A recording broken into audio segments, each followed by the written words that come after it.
unsustainable. These numbers cannot continue. We cannot get to a point where we were a couple weeks ago, and we're going to make sure that doesn't happen. We're looking at the policy options.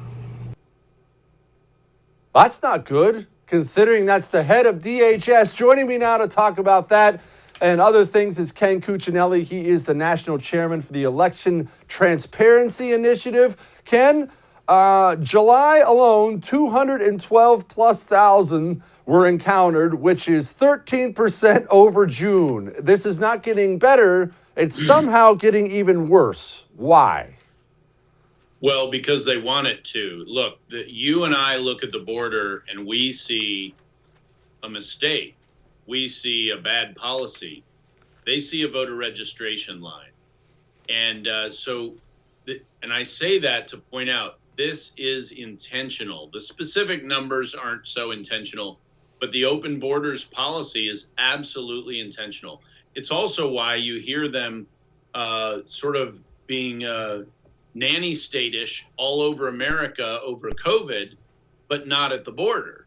I mean, if you really wanted to stem new cases, you wouldn't invite in people coming up through what amounts to a petri dish pipeline for a communicable disease.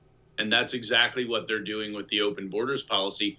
And many of the southern communities along those 4 border states are suffering mightily from that. Ken, now, look, I don't think these people have any love of country. I've said it a million times. In fact, I think it's quite the opposite. So I'm going to set that aside for a moment. Politically, though, isn't this a huge loser for them? So in the short term, it is a huge political loser. But again, they view this as a strategic decision on 2 fronts. First, they're kissing up to their radical left, the base that they answer to. And second, they view the long-term benefit in terms of votes they think they're going to get as being worth the short-term pain, including, by the way, they're putting in danger long-term Democrat seats in South Texas, congressional seats in next year's election. They'll be very much in play in ways they never have been before because of these policies and their unwillingness to be rational about it. So yes is the answer. It is politically devastating, but that's in the short term.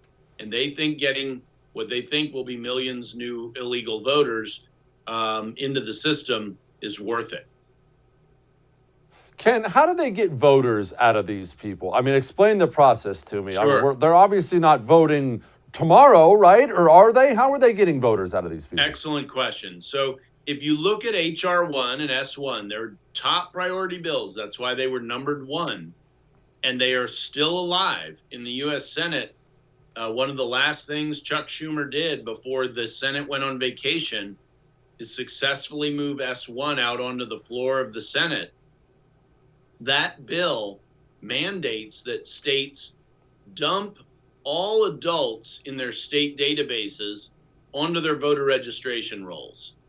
It's called automatic voter registration. The problem with that is that includes illegal aliens and non-U.S. citizens who are here legally, who interact with the state.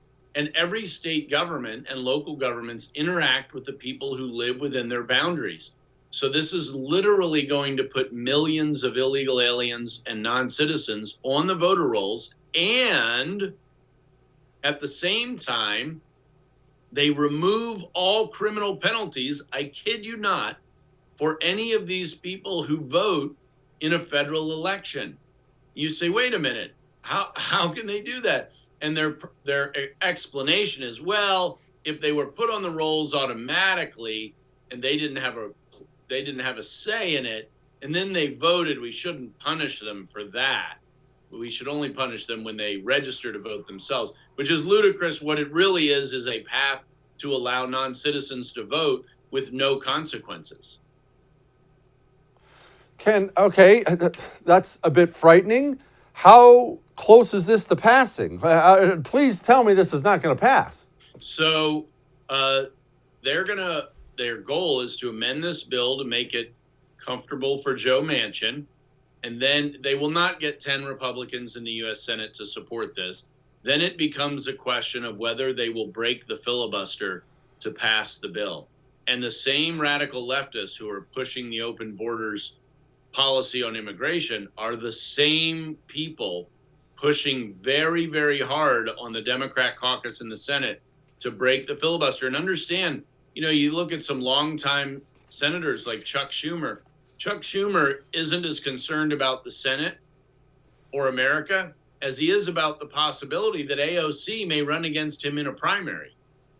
So that's who he's answering to. Okay, Ken, how much power do these radical Democrats have now? I mean, I've seen it with my own eyes. People think Nancy Pelosi's the enemy, and I realize she's the Antichrist. I've told people you'll be begging for Nancy Pelosi back in about 10 years because Nancy Pelosi's 2,000 years old, and the younger generation in their 30s and 40s, they're all full-blown communists. Am I wrong? No, you're not far off. I mean, the comparison I use is I look back to Reagan and Tip O'Neill. They didn't agree on a ton of things. They got along. They were civil with one another. But there was never any question that Tip O'Neill thought that the Constitution was the greatest foundation for a government in history and that America was an exceptional nation. I don't know that that's a majority position in the House Democratic caucus today. To your point, the newer, younger so-called Democrats are truly radical leftists. I mean, Marxists, radical socialists, willing to allow the use of violence to advance their political aims. It's radical stuff. Hey, thanks so much for watching The First on YouTube. If you liked what you saw, go ahead and like and subscribe. You heard me. Like it, subscribe. You'll get a lot more of it and a lot more of me.